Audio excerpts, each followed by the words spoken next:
I should have known something was wrong when my mother-in-law insisted on hosting the welcome party for my daughter. But there I stood, 3 weeks postpartum, watching Yolanda arrange finger sandwiches while cooing over my baby Ella like she owned her. I'm Lindsay, and this is how my husband and his mother tried to destroy me, and how I made them regret it. Oh, darling, you look... well, you're trying your best, Yolanda said, adjusting my dress strap like I was a child. Perhaps some more concealer under those eyes. I forced a smile, clutching Ella closer to my chest.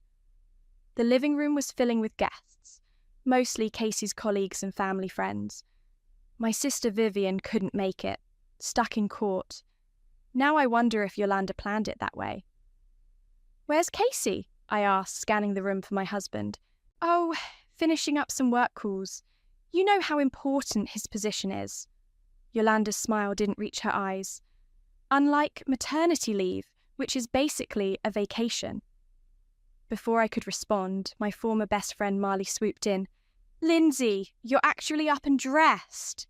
She exchanged knowing looks with Yolanda. "We were all so worried when you wouldn't answer calls last week."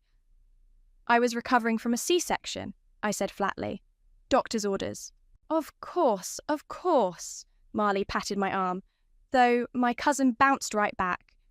Casey finally emerged from his home office, perfectly groomed in his casual blazer. He kissed my cheek, cold, mechanical, and immediately reached for Ella. "Let me take her, honey. You look tired." The room hushed as Yolanda clinked her glass. My stomach dropped as I watched her command everyone's attention. This wasn't a spontaneous toast. "Friends, family, thank you for coming to welcome our precious Ella." Yolanda's voice carried that false warmth I'd grown to hate. "As you know, becoming a mother is challenging. Some women adapt naturally, while others..." She paused, eyes finding mine. "Others need more support." The silence grew heavy. Casey stood beside his mother, still holding our daughter, not looking at me. "Which is why Casey and I have made arrangements."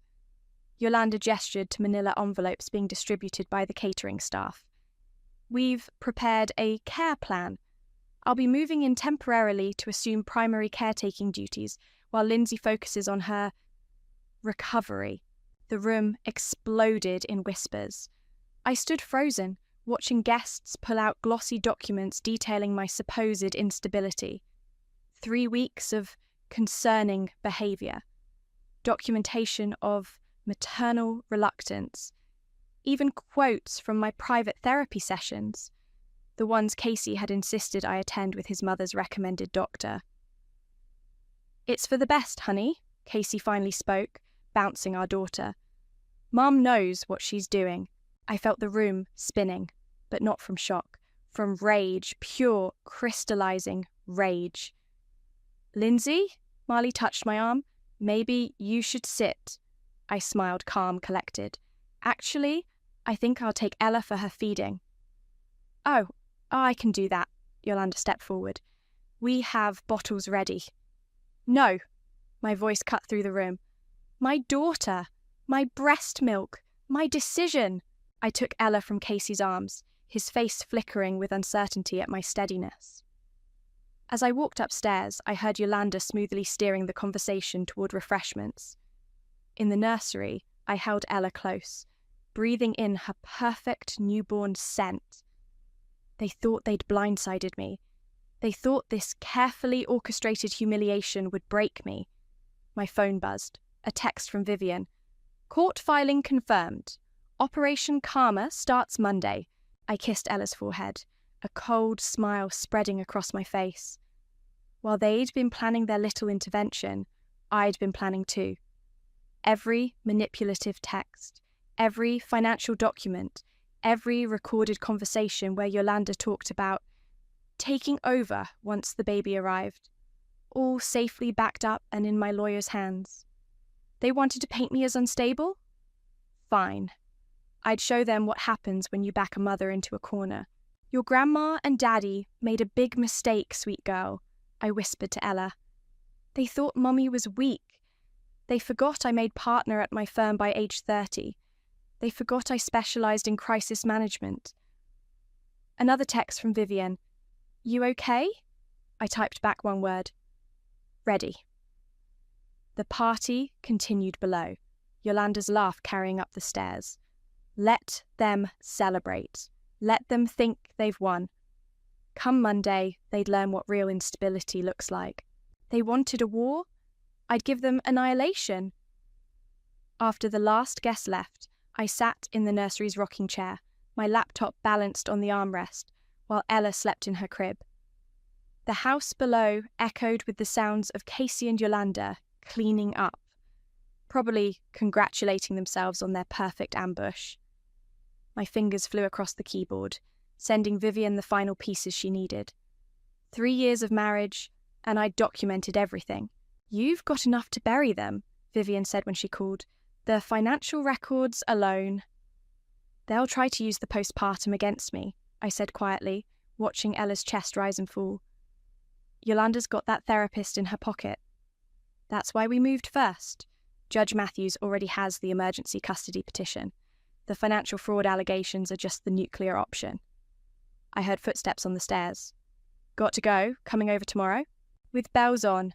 And Lindsay? You're not crazy. You're just surrounded by crazy.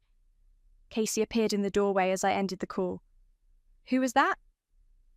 Vivian, checking in. I closed my laptop. Since she couldn't make it to your mother's little presentation. He had the decency to look uncomfortable. Look, I know it seemed harsh, but we're worried about you. The crying, the paranoia about letting anyone hold Ella. You mean letting your mother hold Ella? While she criticises my breastfeeding technique. See? This is exactly what I mean.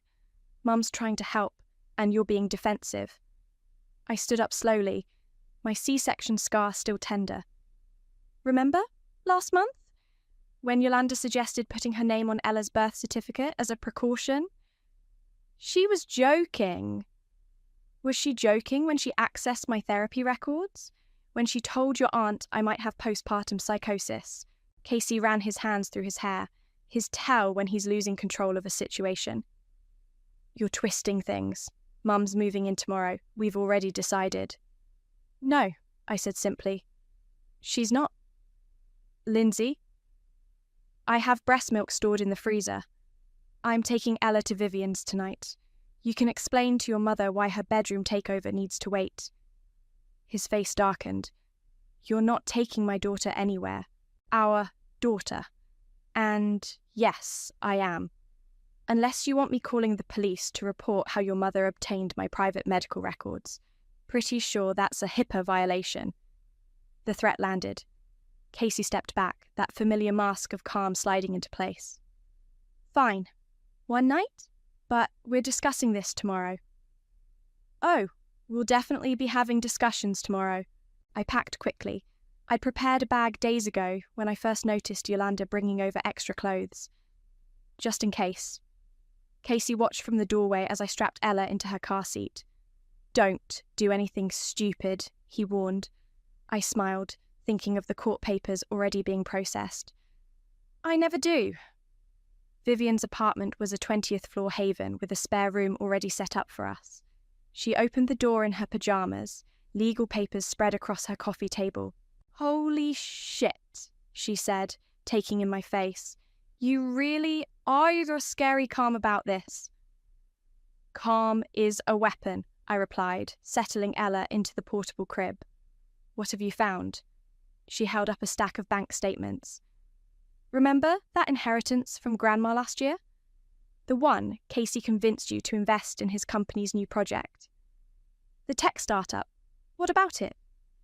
It never went to the startup.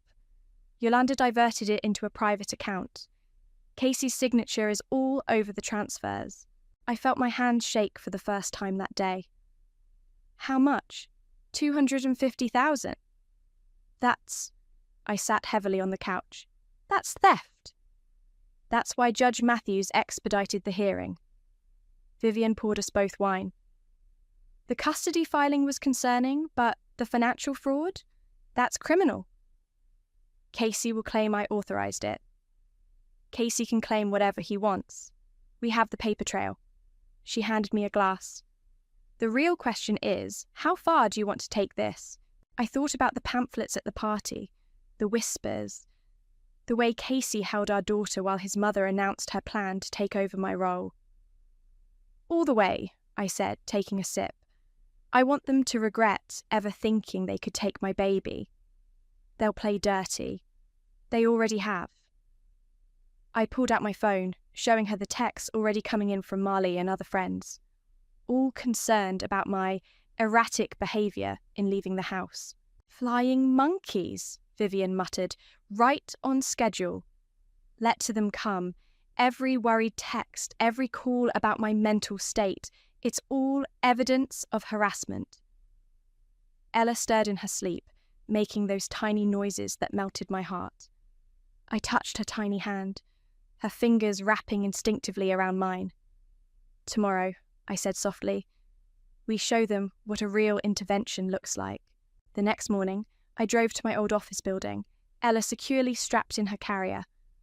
Otto was waiting in the coffee shop across the street, his familiar grin warming something in my chest I thought had frozen solid. There's my favourite tiny human, he cooed at Ella before looking up at me. And her warrior mum, you look like hell? Actually, you look dangerous.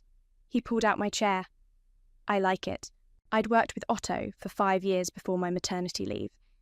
He'd been the first to notice something was off when Casey started managing my pregnancy. Remember when he insisted on coming to every doctor's appointment? Otto asked, stirring his coffee. Said he was being supportive? While texting his mother updates about my concerning questions to the doctor. I adjusted Ella's blanket. I should have seen it then. You were busy growing a human. Speaking of... He reached into his messenger bag. I found those email threads you asked about. The ones where Casey discussed your temporary replacement. My hand stilled. From when? 4 months into your pregnancy. Way before any maternity leave discussions. I scanned the printed emails. Casey had been planning with HR to transition my accounts permanently, citing concerns about my work-life balance after the baby. He was setting me up to be a stay-at-home mum under his mother's supervision. Keep reading, Otto said grimly. There it was. Yolanda's name in Casey's correspondence with his boss, Gareth. Discussions about a family office arrangement, using my inheritance as seed money. That manipulative son of a... Careful, Otto gestured at Ella. Little ears. My phone buzzed. Marley, again. I let it go to voicemail. She's been calling all morning, I explained. Probably reporting back to Yolanda. About that, Otto leaned forward. You know she's been sleeping with Casey's cousin, right? The one who works at the investment firm handling your inheritance. The pieces clicked. That's how they got the account information. Bingo. Otto's eyes softened. I'm sorry, Lindsay. I should have told you sooner about Marley. No, this is perfect. I pulled out my phone, typing quickly. Watch this. I sent a group text to several gossip-prone colleagues. Having coffee with Otto, he just told me the most shocking thing about Casey. Can't believe he'd risk everything for someone else while I was pregnant. No wonder his mum's trying to take control. Otto's eyes widened. You didn't actually accuse him of... Nope. Just planted the seed. Let their guilty consciences fill in the blanks. My phone immediately lit up with responses. I silenced it, knowing the rumour mill was already spinning. You're scary good at this, Otto said admiringly. I learned from the best. Yolanda's been playing these games for years. I stood up, adjusting Ella's carrier. Thanks for the emails. They'll help. Lindsay? Otto caught my hand. When this is over, maybe we could... My phone rang. Vivian. Sorry, I have to take this. Stepping outside, I answered what she says. What's wrong? Nothing's wrong. Everything's beautifully right. Check your email. I pulled up my inbox while balancing Ella. There it was, a forwarded message from an anonymous account. What am I looking at? Financial records from Yolanda's personal foundation, the one she uses for her charity work. Vivian's voice dripped satisfaction. Turns out she's been embezzling from it for years, including the money she used to pay off your therapist. My hand shook as I scrolled through the documents. Who sent this? Someone who signed it Karma's accountant. My money's on Casey's boss, Gareth. He's been trying to get Yolanda's influence out of the company for years. I watched Otto through the coffee shop window, talking softly to a coworker. He caught my eye and smiled. That same supportive smile he'd given me when I first suspected something was wrong in my marriage. Vivian, I need you to move up the timeline. How fast can we file everything? The papers are ready. Just say when. I looked down at Ella, peaceful in her carrier, unaware of the storm about to break. Tomorrow, during Casey's big presentation to the board. That's ruthless. Vivian paused. I love it. My phone buzzed with another text.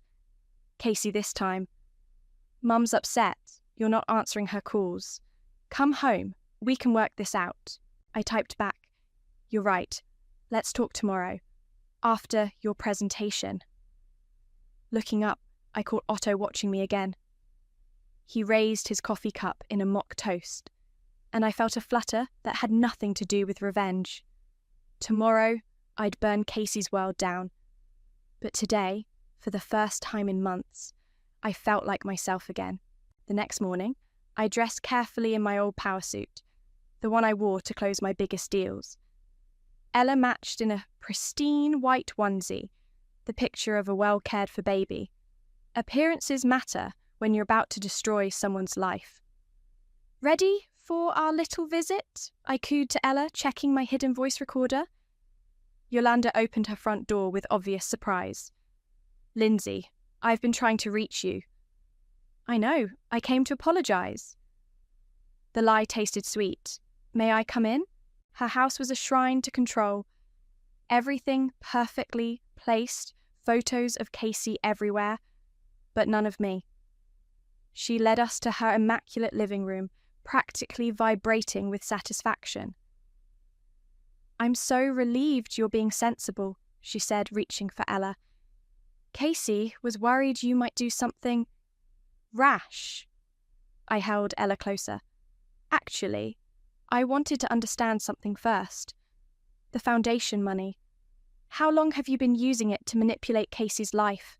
The colour drained from her face. I don't know what you're talking about.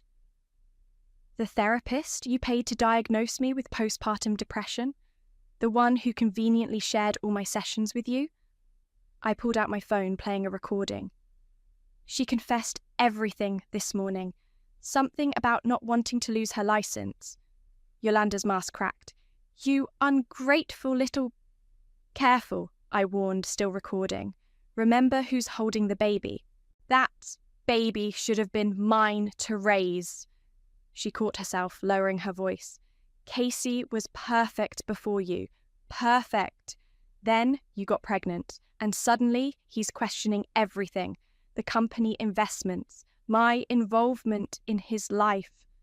His life, not mine, not Ella's. You have no idea what it takes to build a legacy. Yolanda stepped closer. That inheritance of yours, it's protecting Casey's future. Your postpartum confusion would have wasted it on some daycare business. Got her. The recording caught every word. My phone buzzed. Vivian. Court orders signed. Green light. Thank you, Yolanda, I said calmly. That's exactly what I needed to hear. What?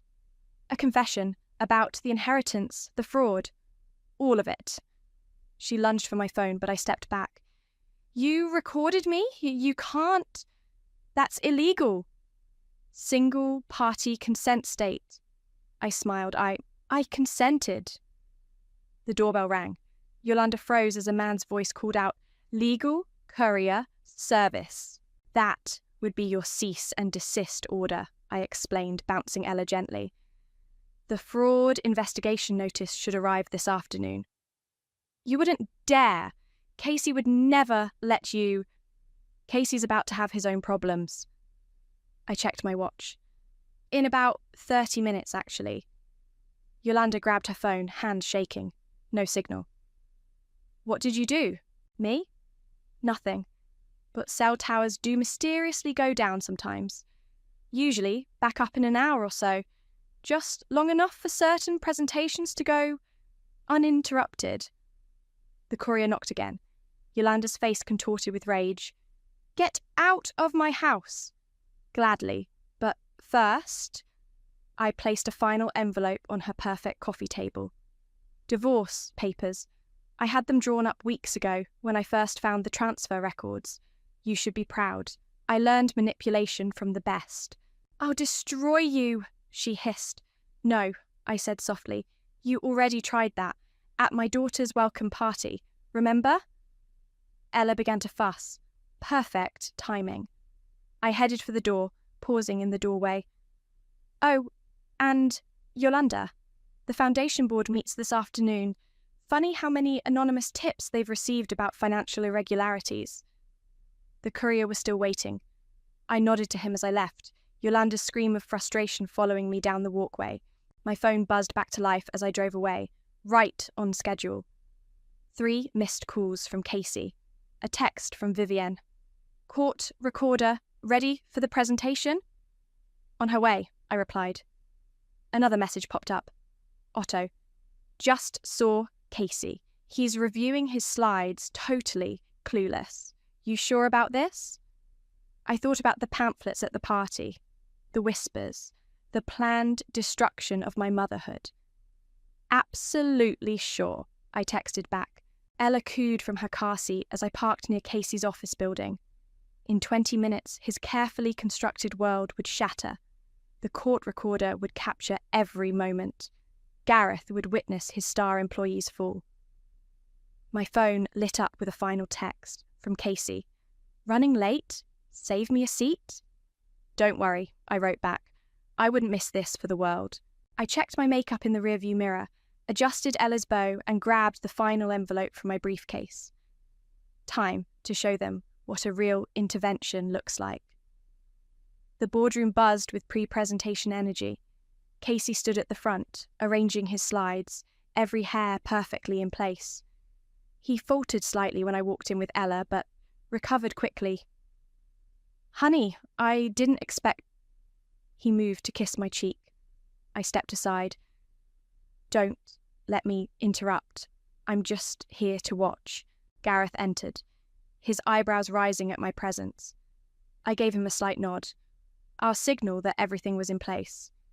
He'd been surprisingly eager to help once I'd shown him the evidence of Yolanda's financial manipulations within the company. Quite a turnout, Gareth commented, taking his seat.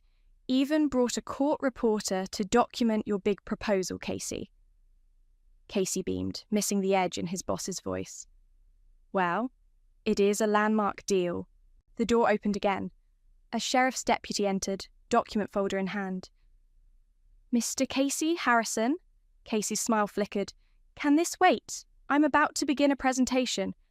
No, sir, it cannot. The deputy stepped forward. You've been served. The room fell silent as Casey took the papers with trembling hands. I watched his face as he read. Confusion, shock, rage. His eyes snapped to mine. What is this? Emergency custody hearing, I said calmly, plus some interesting financial fraud allegations. You might want to read the part about your mother's foundation. You can't... He looked around the room, realizing his audience. This is my presentation. Oh, don't stop on my account. I settled into a chair, adjusting Ella's blanket. I'm sure the board would love to hear about the tech startup, the one you diverted my inheritance into. Or was that money actually funding your mother's private accounts? Gareth stood up. Casey, is there something you need to tell us about the investment structure? This is ridiculous. Casey's composure cracked. She's unstable. Postpartum depression. My mother has documentation from the therapist she paid off. I pulled out my phone, playing Yolanda's confession from earlier. The colour drained from Casey's face as his mother's voice filled the room. That inheritance of yours, it's protecting Casey's future. Turn that off, he whispered. Why? Isn't this what you wanted? Everything out in the open? The board members shifted uncomfortably. One pulled out his phone, no doubt checking the company's legal exposure. Casey, Gareth's voice was steel. Is this true about the diverted investments? I can explain. To the SEC, I cut in. They're very interested in where that money went. Casey lunged for my phone, but the deputy stepped between us. Ella started crying, right on cue. Don't worry, I said, standing up. We're leaving. I just wanted you to experience what public humiliation feels like. Remember my daughter's welcome party? Our daughter, he snarled. Check the custody papers again. As of this morning, that's debatable. Gareth cleared his throat. I think we need to suspend this presentation. Casey, my office, now. I headed for the door, pausing to address the room. I apologise for the disruption. I just believe in transparency, especially when it comes to financial fraud and attempted parental alienation. The boardroom erupted in whispers as I left. Through the glass walls, I watched Casey follow Gareth, his perfect posture crumbling. My phone buzzed. Vivienne. Yolanda got her papers. She's trying to access the foundation accounts. Too late, I texted back. Gareth froze everything this morning. Another message popped up from Marley. How could you do this to him? I typed, ask your boyfriend, Casey's cousin, the one who helped steal my inheritance. Silence. In the lobby, Otto waited with a coffee. Need a getaway driver? Actually. I looked down at Ella, now peaceful again. Want to grab lunch? I have a feeling Casey will be busy with lawyers for a while. You're terrifyingly calm about all this. I learned from Yolanda. Appearance is everything. I let my hand shake finally. But I could use a friend right now. Otto touched my arm gently. You've got one. And, hey, you just took down an entire conspiracy in under an hour, while holding a baby. The day's not over, I said, checking my phone. Vivian's filing the criminal charges this afternoon. Remind me never to cross you. Through the glass doors, I watched Casey emerge from Gareth's office, security escort in tow. He saw me watching and mouthed something that looked like, please. I turned away. Let's get that lunch. I have a feeling my appetite's about to come back. Otto held the door, and for the first time in months, I walked out into the sunlight without looking over my shoulder. The voicemail started at midnight. I sat in Vivian's guest room listening to Casey unravel in real time. Baby, please. We can fix this. Delete. You're making a huge mistake. Delete. My mother is having a breakdown. Delete. If you don't call me back, I swear to God. Delete. Ella stirred in her crib as my phone lit up again. Marley this time. I answered on speaker, letting Vivian record from her laptop. How dare you? Marley hissed. Do you know what you've done? Exposed your role in stealing my inheritance. Yes, I do. I never... That's not... She faltered. James was just helping Casey protect you from yourself. James, Casey's cousin, the investment manager who conveniently started dating my best friend right when I got pregnant. Silence. Tell me, Marley, how much did they pay you to spy on me? It wasn't like that. We were worried about you. The way you kept questioning Casey's decisions, fighting Yolanda's help. You mean the way I noticed my money disappearing? A knock at the door made me jump. Vivian checked the security camera and mouthed, Yolanda. Got to go, I told Marley. Enjoy the SEC investigation. Yolanda's voice carried through the door. Lindsay, open up, right now. Should I call the police? Vivian whispered. I shook my head, pressing record on my phone. Let her dig her grave deeper. Opening the door revealed a dishevelled Yolanda, mascara smeared, designer outfit wrinkled. You vindictive little witch. Good evening to you too. You're violating the restraining order.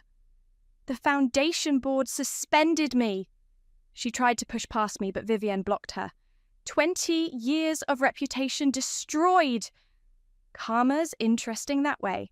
I'll tell everyone about your episodes, she threatened. How you wouldn't let anyone help with Ella. How you isolated Casey. You mean like this? I played back her confession from earlier. The boar already has a copy. So does your pastor, by the way. The one you bragged to about saving my baby? Yolanda's face crumpled. He was perfect before you. My perfect boy. And now he's facing fraud charges. Funny how actions have consequences. My phone buzzed. Otto. Just saw Casey leaving the office. Box of personal items. Security escort. Speaking of consequences, I showed Yolanda the message. Looks like Casey's perfect career is over too. She lunged at me, but Vivienne was faster. In seconds, Yolanda was face down, my sister's law school self-defense classes proving useful. That's assault, Vivienne said calmly, dialing 911. On camera, with witnesses. You've ruined everything, Yolanda screamed as police sirens approached. No, I said, checking on a now crying Ella. You did that when you tried to steal my daughter. The police were professional, efficient. As they led Yolanda away, one officer paused. Ma'am, your husband's been trying to reach you. Ex-husband, I corrected. And yes, I know. After they left, Vivienne poured wine. You okay? No. I let out a shaky breath. But I will be. My phone lit up with messages, flying monkeys emerging to defend Casey and Yolanda, each text more desperate than the last. They're scared, Vivienne observed. The whole house of cards is falling. A new message appeared from Gareth. Board meeting tomorrow. Bringing forensic accountants. Need your documentation. Already sent, I replied. Another text from an unknown number. This is James. Marley told me everything. I'll testify. Rats fleeing the ship, Vivienne said. Otto called next. Hey, you need anything? I can bring dinner. Actually, I looked at Vivienne, who nodded encouragingly. That would be nice. After hanging up, I checked the security camera feed from my house, the one Casey didn't know about. He was there, sitting in his car, staring at the dark windows. Should we warn him about the new locks? Vivienne asked. Let him figure it out. I watched him on the screen. He needs to understand what it feels like to be locked out of your own life.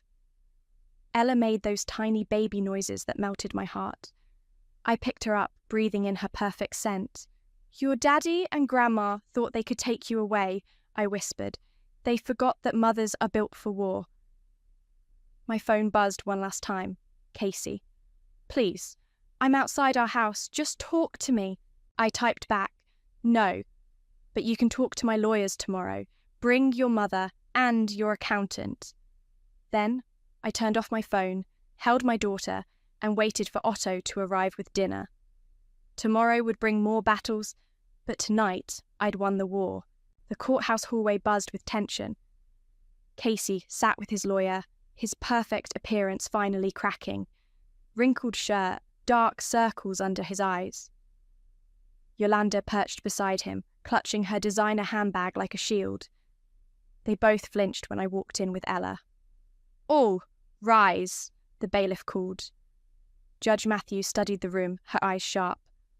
Quite a mess we have here. Custody dispute tangled with financial fraud. Let's start with the money. Casey's lawyer stood. Your Honour, My client was acting in his wife's best interest. By stealing her inheritance, Vivian interrupted, spreading documents across the table. We have proof of systematic fraud, including Mrs. Harrison's recorded confession. Objection. That recording was obtained under single-party consent law, Judge Matthews finished. I've reviewed it, along with the Foundation's records. She turned to Casey.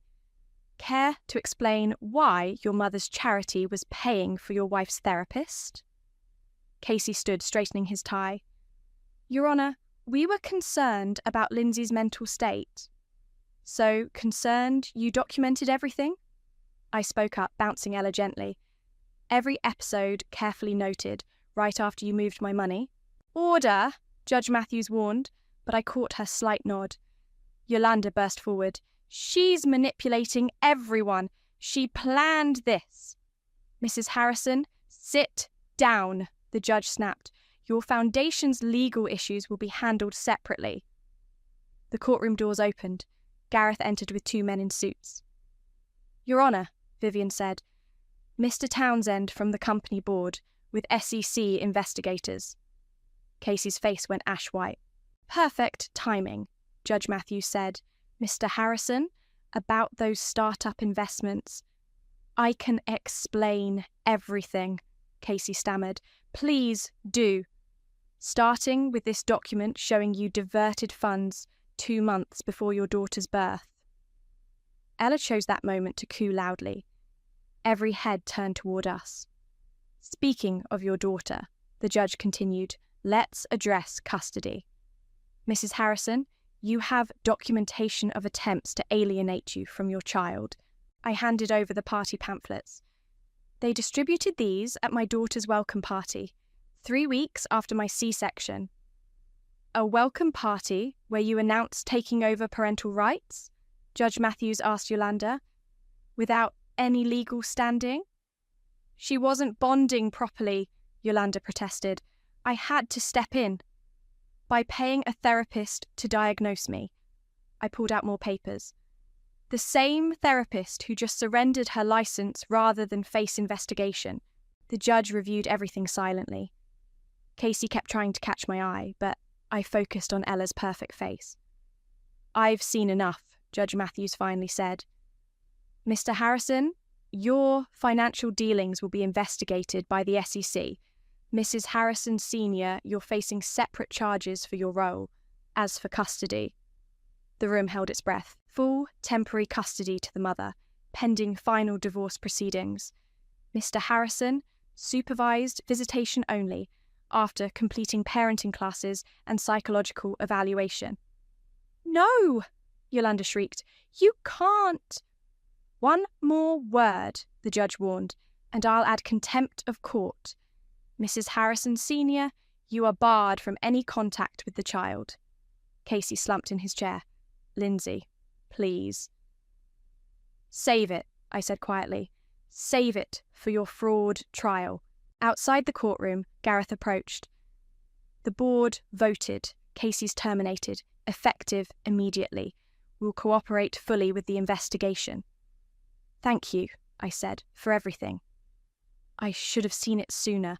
Yolanda's influence was toxic from the start. Otto waited by the elevator, holding coffee and a diaper bag. Need an escape route? Before I could answer, Marley appeared.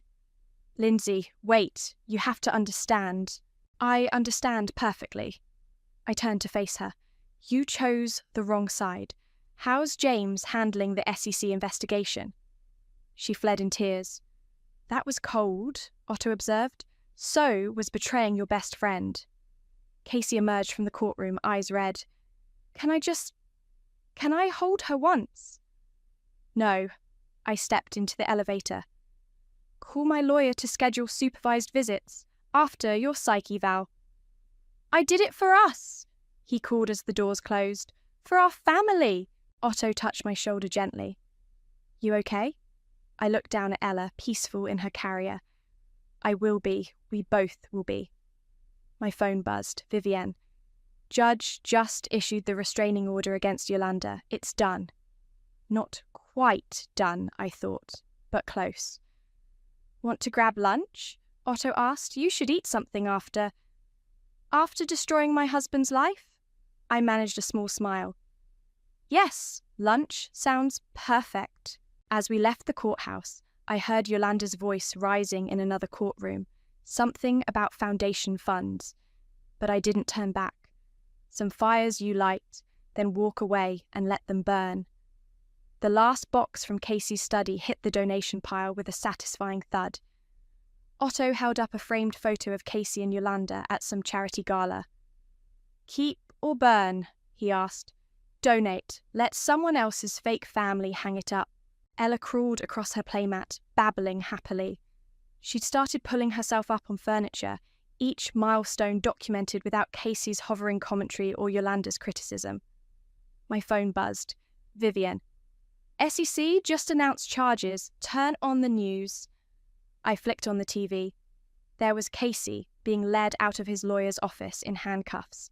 The headline scrolled, Executive charged in multi-million-dollar fraud scheme. They found more than just my inheritance, I told Otto. Turns out Yolanda's foundation was just the tip of the iceberg. How's she handling prison?